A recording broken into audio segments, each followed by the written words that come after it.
jurnaliștii noștri să avem un discurs mai comprimat ca să reușim tot.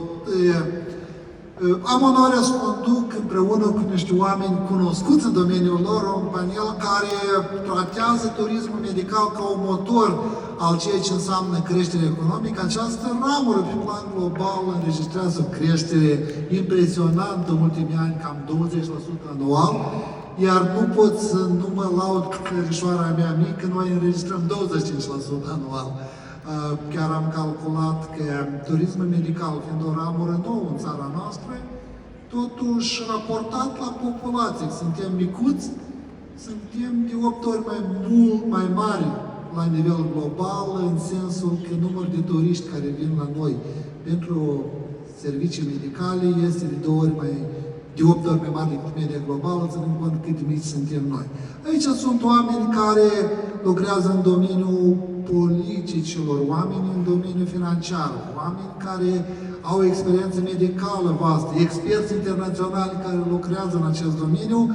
Voi începe cu doamna Lazar, care este cunoscută în țara noastră ca un specialist în tot ce înseamnă turism, tot ce înseamnă politici publice, și mă bucur că Ministerul Economiei tratează în prezent turismul medical cu mare atenție. Mai mult ca atât, sfera serviciilor se bucură în prezent de o atenție sporită atât la Agenția de Atragere Investițiilor, cât și la Ministerul Economiei. Sper că aveți deja să ne spuneți și lucruri cum Moldova privește turismul medical, politicile care ne-ar ajuta să dezvoltăm această ramură.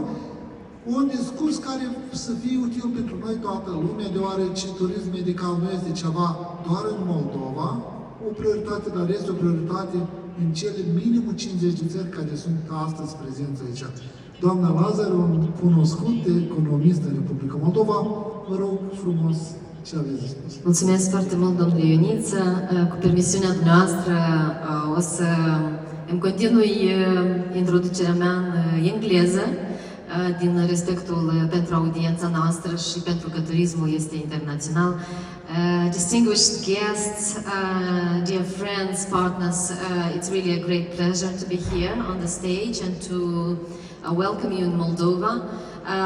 Indeed, as mentioned in the very beginning of this event, Moldova stands ready to open up and integrate itself fully into the international market of the healthcare services. We are in a moment in time where, as never before, technology, mobility of the patients, but also the excellency of services and the quality of the interactions with a human touch mean so much and contribute to establishing new partnerships in between communities, markets, and also countries. As such, for Moldova, currently, we see a great momentum in time because through ambition and through dynamism that came up from the bottom up, from the private sector, we have witnessed dynamics growing into a full industry. And as Mr. Ionita mentioned in the beginning of our panel, this growth is over 20% as CAGR for the last 4 years, basically quadrupling the value of the tourism, medical tourism industry in Moldova.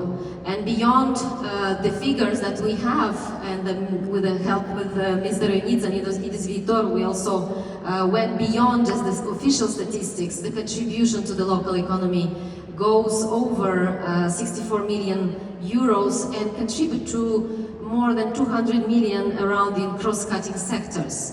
So from where we stand today, we see that this potential could grow even more, achieving the target of the 1 billion euros that is feasible for Moldova. But how do we achieve that?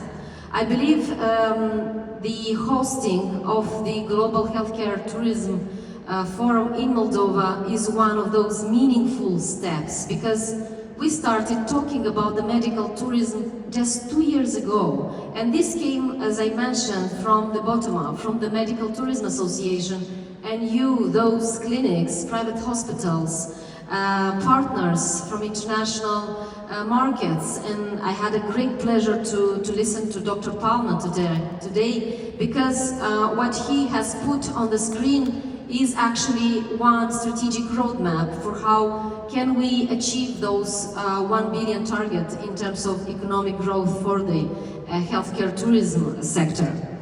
Moldova is currently standing at its turning point because the EU accession agenda has been released and fully supported by the Moldovan nation through referendum.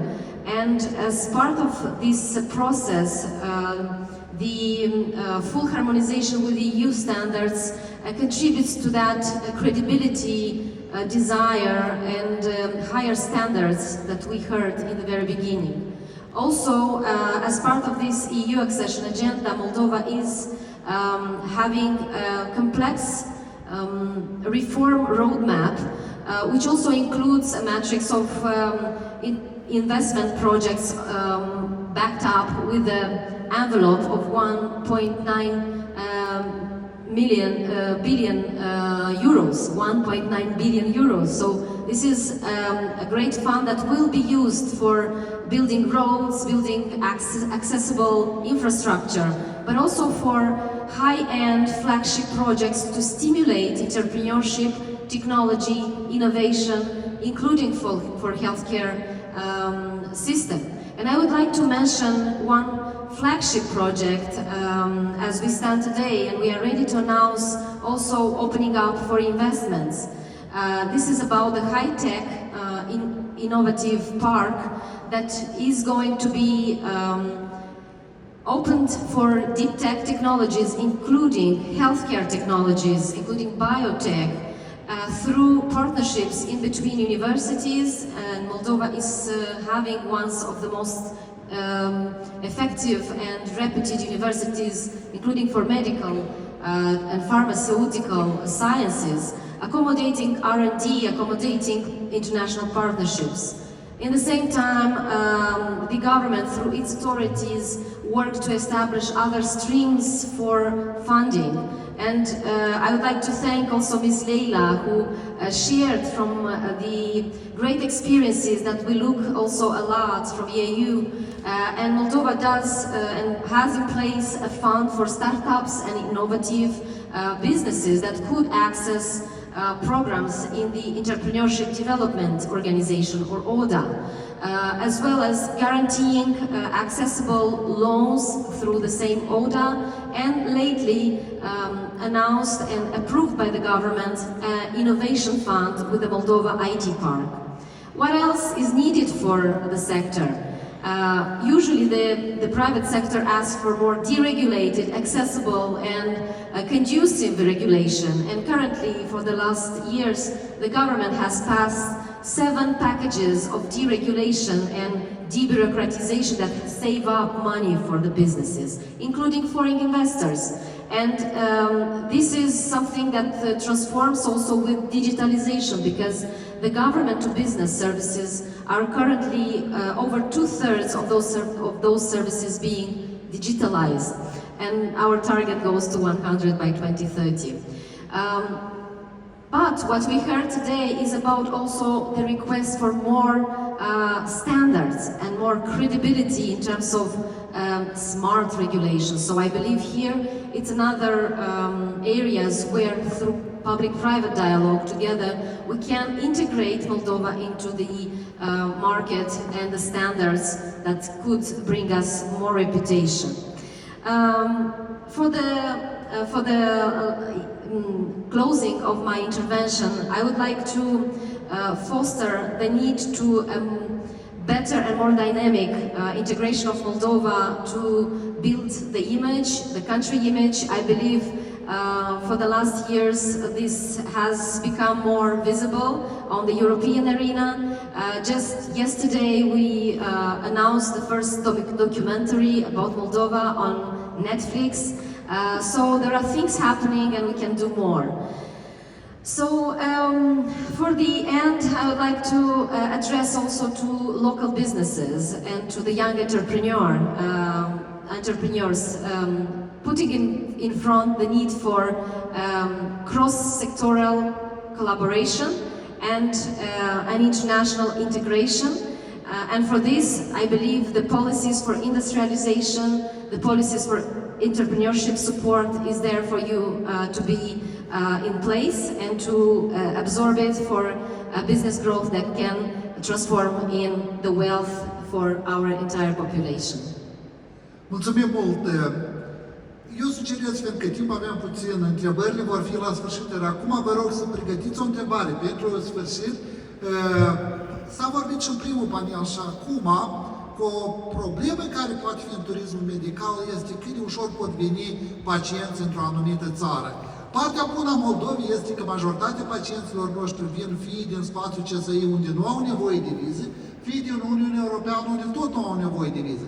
Dar dacă explorăm mai departe și am dorit să avem și din alte țări, atunci apare problema vizelor, iar aici sunt colegii noștri unde tot au această confruntare și trebuie să vedem cum țara răspunde acestei provocări de a ajuta pacienții cât mai ușor să ajungă în țară, dar asta va fi în final. Acum aș dori ca să mergem spre următorul element, că nu poți dezvolta turismul medical dacă nu ai integrat în sistemul financiar și dacă nu ai niște soluții financiare moderne, diversificate atât pentru clienți ca pacienți, cât și pentru piață, în special într-un sector care crește cu 25-30% anual, ai nevoie de creare de noi facilități și cum a vorbit colegul din primul panel de la Smile Dent, că tot ce au acum investițiile nu sunt cele de 15 ani în urmă, este una cu resurse proprii, este alta când ai nevoie de soluție financiară, iar Radu Mini este o personalitate notorie,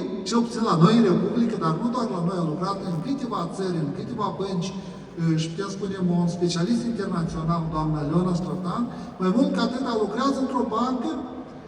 Tradițional se crede că dacă banca este cea mai mare din țară, deținând o treime din toată cota de piață, este și mai conservativă. Nu este cazul Moldovei, ultimii vreo 5 ani de zile, cel puțin urmărim sistemul bancar, este o bancă care este inovație acolo când se întâmplă ceva nou și sunt astăzi în mijlocul nostru o piață nouă, o dezvoltare nouă, atunci este și mai Ibu alături. Nu le fac publicitate, spun ceea ce este. Doamna Strătan, vă rog mult să povestiți care este provocarea care stă în fața sectorului, dumneavoastră ce soluții aveți și cum putem dezvolta armonios o ramură atât de promițătoare într-o țară, oferind soluții financiare. Mulțumesc, doamnă Ioaniță. I'm very privileged to be here today because for a bank, usually where we go at FinTech, some conferences or meeting with banks, but being today here, it's very unusual for us.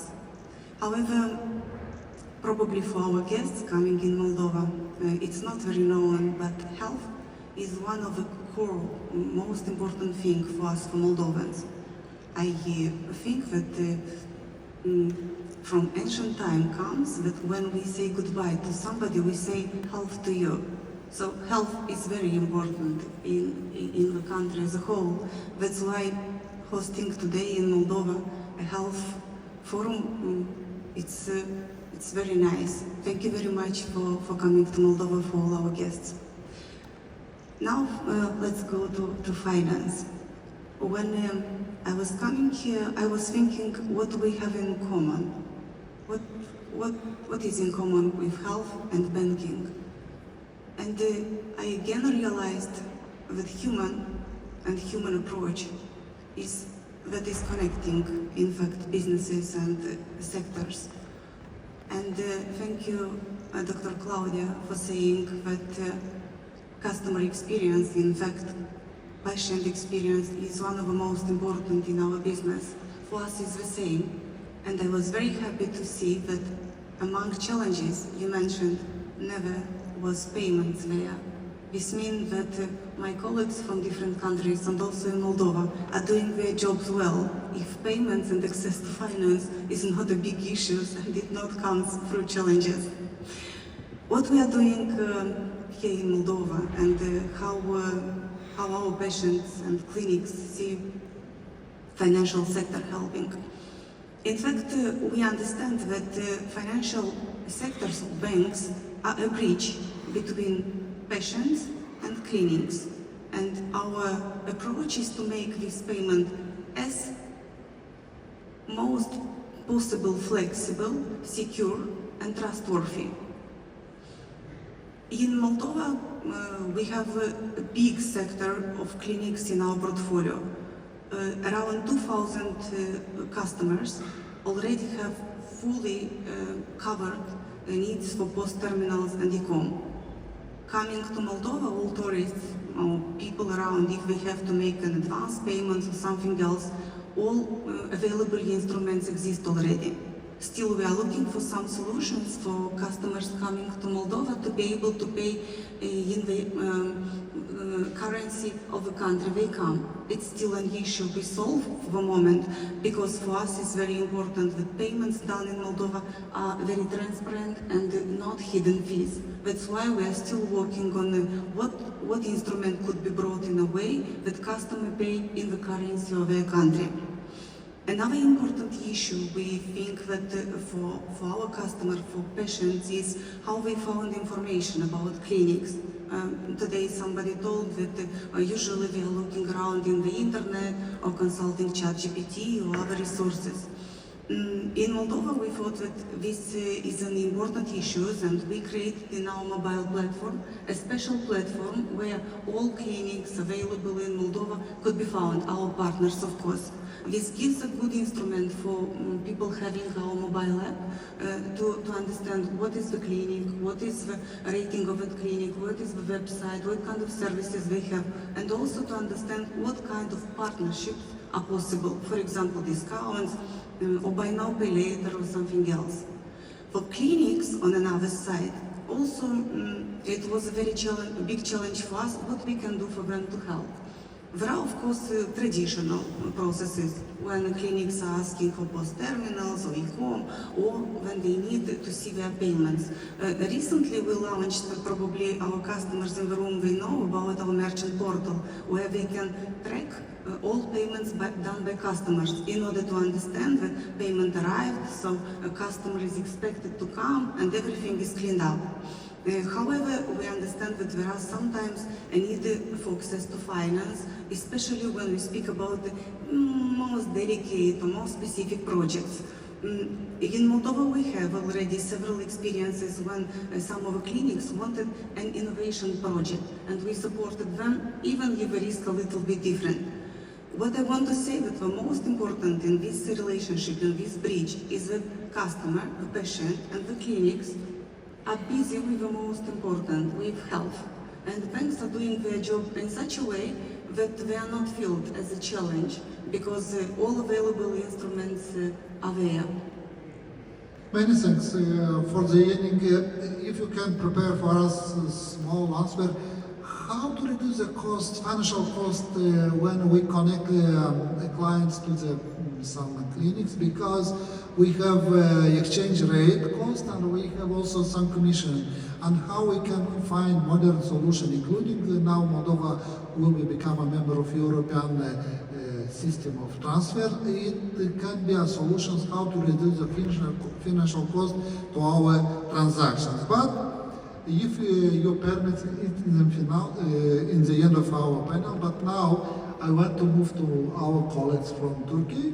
Mohamed Akdag, sorry for me if my surname is not very well. Perfect. He has very strong expertise working with the government, with different institutions. In this case, I think you are the best to explain how we can change our public policy, we can increase the knowledge, including in society, and sometimes, including in Moldova, when we discuss about medical tourism, a lot of local people ask, okay, but so many tourists not increase the price of the service, and how to explain to the people that medical tourism is opportunity for the country, but also is good for them. Please. Thank you very much. May I have the pointer, please, for the presentation? very much. Could we have it reflected on the screen? By the way, let me introduce myself. My name is Mohamed Akta. I'm the managing partner of Enera, which is a consulting firm that works with governments all around the world for health systems strengthening. So I'll try to keep it brief because we are lagging behind. I want to talk a little bit about medical tourism in health policy. And I want to start with this nice framework that I borrowed from an OIC report. This one basically classifies medical tourism destinations into 3 categories: public sector-led destinations, private sector-led, and the natural ones. When we talk about the public sector-led destinations, this basically means that the government of a country is prioritizing medical tourism. And this obviously reflects in a lot of things like stringent regulations, high quality standards, bilateral agreements, also financial incentives and proactive promotion activities sponsored by governments. On the other hand, private sector-led destinations, we usually see a high level of collaboration between private sector players, which sometimes assume the role of government in a sense to develop strategy. And this kind of countries usually have a high reliance on accreditations and independent activities of private sector for organizing promotion events. And then we have the third category, which is the natural countries that don't really need a lot of leadership because they already have the established national brands or institutional brands that do the job. We are talking about healing economies. So obviously the end goal of medical tourism is very clear for private companies. They want to increase their incomes, whether focusing on profitability or shareholder value, right? For governments, I think it's a bit more complicated. There are the elements of increasing revenues that reflect in GDP, in the balance of payments, which can be invested further into the health system to also benefit the local citizens, not only medical tourists. And then, of course, there is the benefit of direct and indirect employment. But coming back to your question, could it also harm the economy or the national development? In theory, yes, this could happen in some cases. But the biggest risk I think medical tourism imposes is in terms of we call it an internal brain drain, where you have the highly qualified doctors only catering to foreign patients and the local citizens having difficulties with access. But I think this is not a huge risk for Moldova because you have a very good level of human capital in the healthcare sector. So if you look at the statistics, for instance, in terms of physicians per 1,000 population, it's I believe around 3.2 in Moldova, which is the same level as the UK. And the quality of healthcare professionals I know is also very high. So in Turkey, for instance, we have, I think, 2.2, which is like almost 2/3 of what we have here. So having good level of human resources, I think, sort of mitigates that risk. And the second, I think, challenge some countries are having is overinvestment in healthcare infrastructure. So we have seen this in some GCC countries, but I don't think this is a risk for Moldova either, because some of your healthcare infrastructure is quite old. So you need to renew it, which means medical tourism can be a catalyst to it. Before running out of time, I want to also mention a few country examples for these categories. Public sector-led, I think South Korea is a good example. Any kind of economic development in this country are hand in hand with government initiatives, obviously, and healthcare is not an exception. The Korean government has all these effective institutions, Health Industry Development Institute, they have overseas offices, doing very active promotion of the industry. The accreditation program does not only set standards for clinical services, but also non-clinical services, which is, I think, very important. And the information center, this is not just providing general information, but also addressing complaints of foreign patients, which is related to the topics discussed in the first panel. Dr. Claudia mentioned the importance of patient safety, and this kind of institution, I think, really fixes it. So, with all these strong institutions, Korea has excelled in medical tourism over the last decades. Another example is India, where private sector mostly led the growth of the industry. I was discussing this with some colleagues from India yesterday who are among the audience, and they were confirming my observations that the government of India launched some initiatives, but the real driver has been private sector. Because you will see lots of accredited facilities, collaborations, as well as these huge chains of hospitals. Fortis, for instance, have 27 hospitals in India. Apollo Group has 50 hospitals with a massive bed capacity of 8,500 beds, I suppose.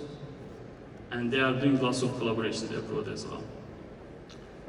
And then we have the hybrid examples. I will give the example of my own country, Turkey.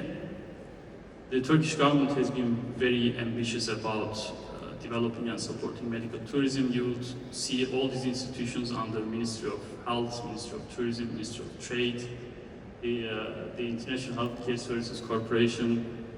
But I think the most important part of the story in Turkey was the financial incentives, because the government provides very generous grants for the actual operational costs of medical tourism.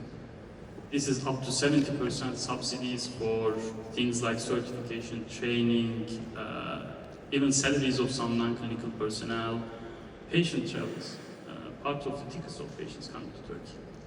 So when we talk about this kind of huge financial support, you may think that, oh, this is public sector-led growth. But we can't say that, because the private sector in Turkey has taken an equal level of initiative. You will see some of the biggest providers' logos on this slide. They do A to Z services, starting from outreach, receiving patients in the airport. They have their own booths, the transfers, the accommodation, medical services, post follow-up, everything. But more importantly, we have very strong professional associations, and obviously the Turkish Healthcare Travel Council is a leading institution in this field. We have so many members in the audience. So in Turkey, when you have the synergy of government leadership and the private sector collaboration, then you end up ticking all these boxes of niches for medical tourism: cost advantage, advanced technologies, specialty centers, and luxury. I'm not going to talk about the natural destinations. I think this is self-explanatory. And my last slide, I just want to talk about the takeaways, because these different examples have some common features in terms of health policy. I think these 5 pillars are extremely important. Health policy for medical tourism should be comprehensive and practical. We have seen examples in some countries where governments launched like 4 or 5 national strategies in a matter of a decade, because the strategies were not really effective. And those health policies have to be tailored, because the success factors in India are not going to work in Moldova, or the ones in Turkey are not going to work in the UAE. So the context-sensitive policy making, I think, is very important. Third one is striking a balance between consistency and dynamism, because in the previous panel and the keynote speeches, there was a lot of highlighting of visa policies. We have seen in some countries, especially in the Middle East, when visa policies changed, the private sector suffered a lot. So consistency, I think, is very important here. And finally, the oversight. Turkey is a great medical tourism destination. We have all kinds of accreditation, certification, and stringent standards. But you will see every once in a while in BBC News that a British national treated in Turkey for a cosmetic surgery had suffered a lot, some complications arise, etc. These incidents happen very rarely in Turkey, maybe 1 in a million. But it will hit the headlines in the news. So oversight, monitoring by the government, and penalizing those non-compliant and sometimes illegal providers all around the world, I think is key to health policy. Thank you very much. Thank you very much. In the final of our discussions, I want to introduce one personality which is very famous in Moldova, Olga Shkyopo, not only because she is a leader of the biggest private hospital in Moldova for 10 years, yes? 10 years, but also because you are leading in medical tourism in Moldova. I didn't know, but I think you are one of the biggest in Moldova to attract foreign tourists. And also, first only one international accredited institutions in Moldova. And here is good questions to our officials, how we can help not only in Moldova, but in all countries, how we can help private, not only private medical institutions to have international accreditations, to help them financially, including subsidy, to offer subsidy. And I think if we discuss about subsidy, to have international accreditation must be the most important questions to public institutions. And you're welcome and hope to listen very interesting information. Bună ziua tuturor și vă mulțumesc frumos pentru întrebare. Până a trece la subiectul nemijlocit al calității pentru care în fond sunt în acest panel, aș fi vrut un pic să comentez perspectivele turismului medical, cu toate că s-a vorbit foarte mult la acest subiect. Ca și cetățean acestei țări, eu și echipa mea, 850 de oameni, foarte sincer dorim acestei țări să fie prosperă, să crească, să se dezvolte. Și cu ce am fi putut contribui noi? Noi am putea să scalăm afacerea pe care o reprezentăm și cu adevărat să participăm în această industrie foarte promițătoare al turismului medical. De ce ea este promițătoare și de ce este binevenit să credem? Există foarte multe premize care ne arată, care ne demonstrează sau dovedesc că această creștere care se înregistrează de 20% la nivel global va fi în continuare sustenabilă. Peste tot în lume crește durata vieții omului, crește nivelul de viață.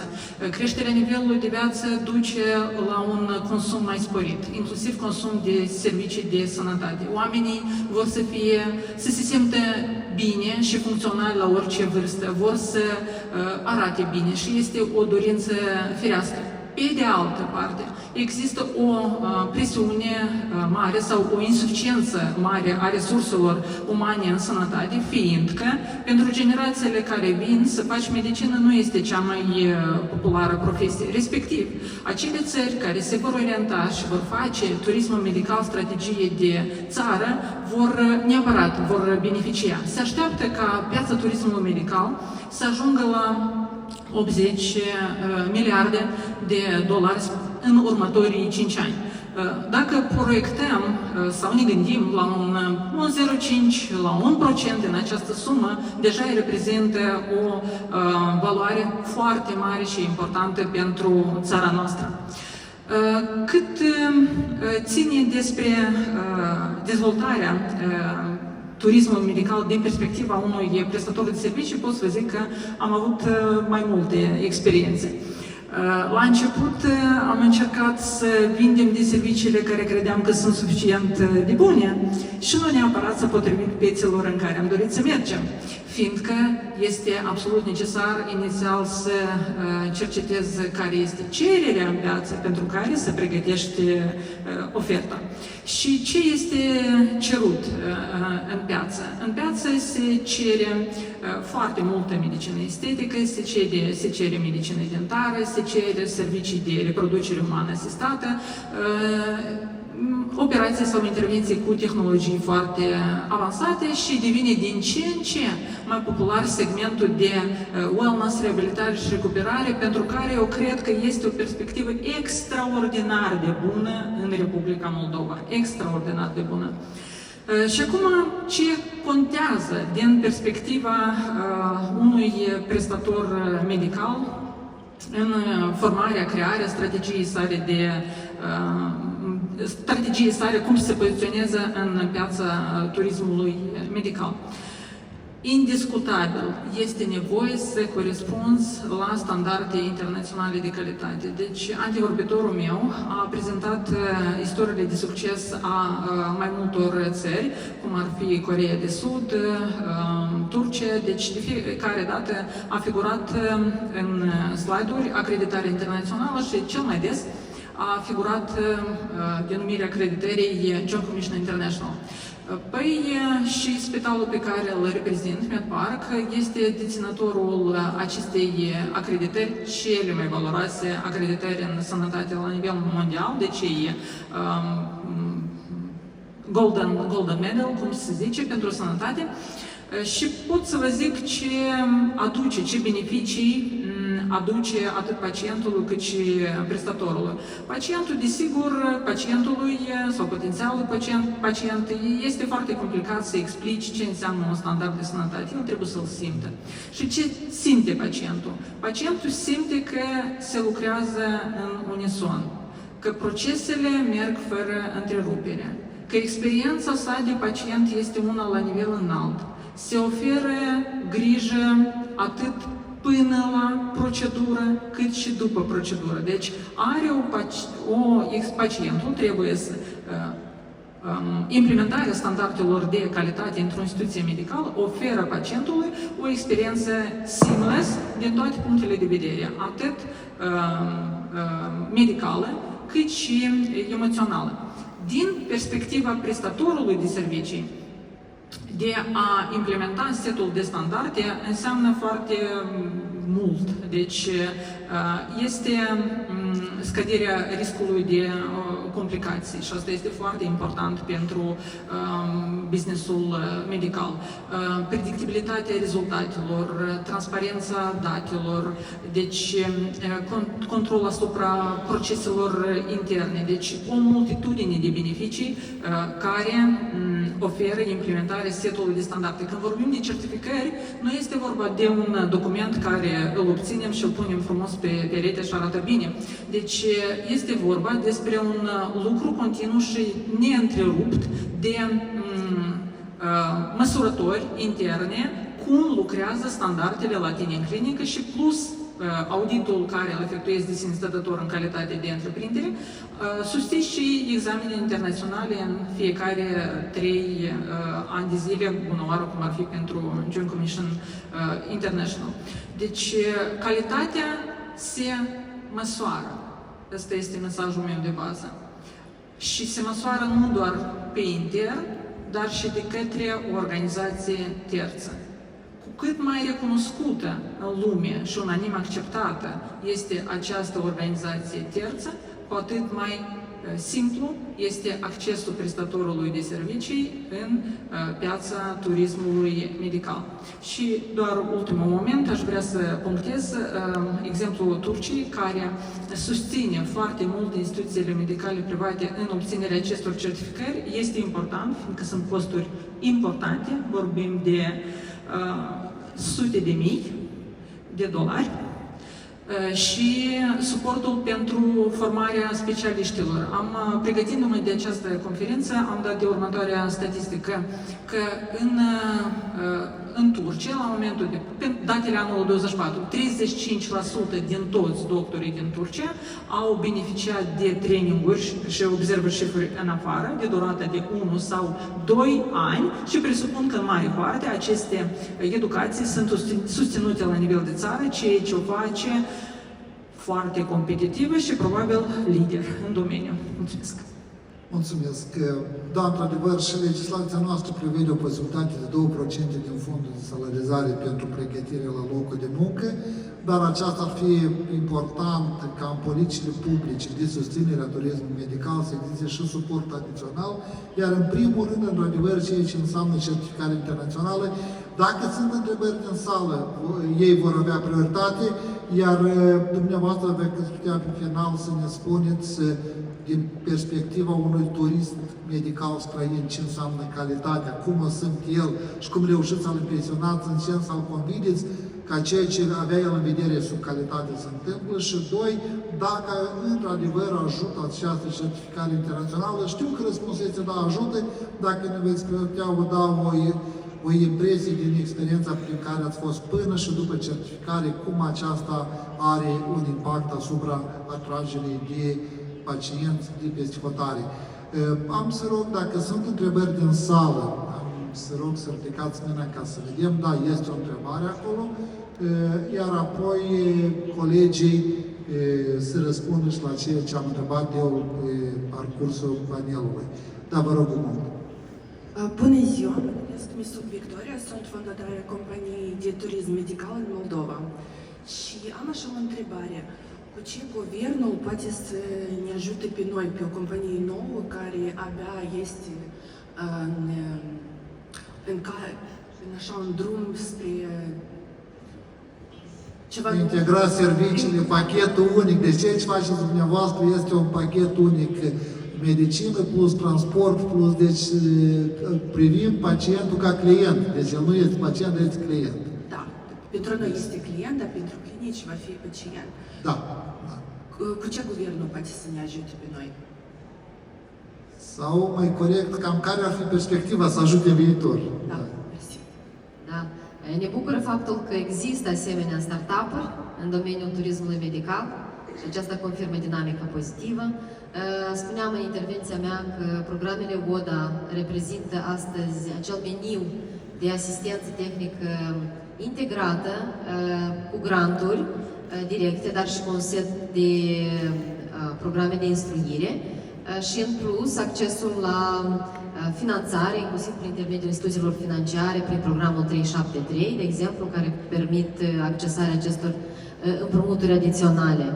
Și vă încurajez să le studiați. Chiar săptămâna aceasta Guvernul a făcut o reformă a acestor programe ca ele să fie mai ușor accesibile, mai inteligibile, mai ușor de înțelese. Iar această întrebare se pliază și cu ceea ce a spus și doamna Șchiopu. Într-adevăr, certificatele sunt foarte importante și în proximitatea, zic așa, inițiativelor pe care le conceptualizăm și le studiem acum în cadrul Ministerului Dezvoltării Economiei și Digitalizării, este central acest nou program pe care ne-l dorim pentru ajutorul în domeniul turismului medical, inclusiv prin subvenționarea acestor costuri de certificare. De aceea sperăm că în viitor le vom putea și implementa.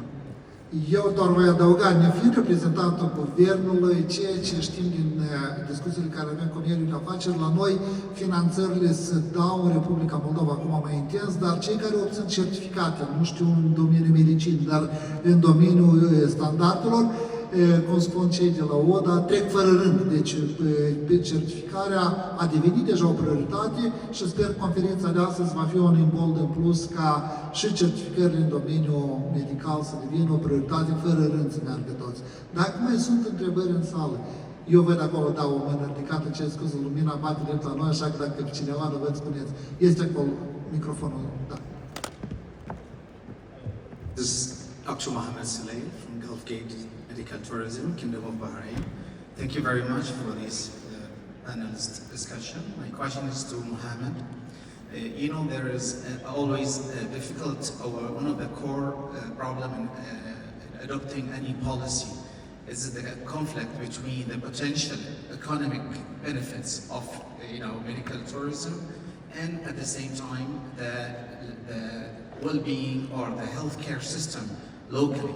So how can countries like destination countries with their healthcare system can adopt a system in the medical tourism that can make sure that the ethics and safety of the foreign patient, it is not on the cost of the local people population? Thank you very much. Very good question. I think this is always on the minds of every government at some point, not only with medical tourism, but all kinds of private sector activity, whether they impose some risks versus benefits. And I think the first thing that the government should be careful about is the data, doing evidence-based planning, looking at the current system, current situation of your health system to understand where are the gaps, where are the waiting lists, how you can improve them, and what would be the impact of medical tourism when you grant more and more licenses to private sector to do different kinds of activities, because it can go both ways. It could go benefit or harm. And this is why I was actually in my last slide highlighting the importance of a dynamic approach, because we've seen this in Turkey, for instance. It's not medical tourism per se, but with pharmaceutical pricing. Between 2002 and 2012-13, there was a very successful pharmaceutical pricing policy in Turkey which drove down the costs. And this is obviously reflecting into the inputs of healthcare providers, and they are able to provide more cost-effective services to both citizens and the international patients. But then, at some point, this pricing policy became so excessive that some of the medicines became unavailable in the market, right? So the government has to be dynamic and change that approach and comply with the realities of the private sector as well, striking a balance, as I said, between consistency and dynamism. And then I think this could mitigate for many of the risks coming from policy to the access issues for local citizens versus international patients. Prieteni, aici suntem anunțați că timpul a expirat, dar partea bună este că la prânz este scris că va fi și netul acum. Deci fiecare de noi vom avea posibilitatea să discutăm. Vă mulțumesc tuturor paneliștilor că ați fost alături, am fost toți împreună alături.